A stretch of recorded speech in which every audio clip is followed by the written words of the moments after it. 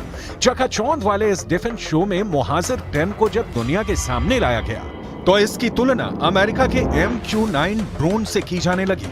MQ-9 जिसे predator B drone भी कहा जाता है।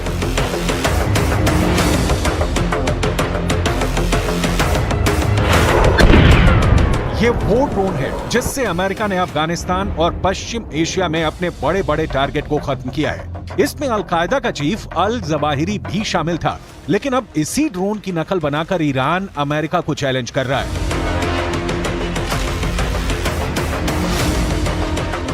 ईरान और इजरायल की दूरी 1800 किलोमीटर है और ईरान का दावा है कि मुहाजिर 10 2000 किलोमीटर की रेंज तक हमला कर सकता है, यानी ये इजरायल तक एक तरफा उड़ान भर सकता है और वहां एक कामिकाज़े ड्रोन की तरह हमला कर सकता है। इसी बात को लेकर अमेरिका और इजरायल घबराए हुए हैं। मुहाजिर 10 ड्रोन की रेंज 2000 किलोमीटर तक है। ये 24 घंटे तक आसमान में मंडरा सकता है और सबसे बड़ी बात यह कि मुहाजिर 10 ड्रोन 300 किलो वजन तक की मिसाइल और बम लेकर उड़ सकता है।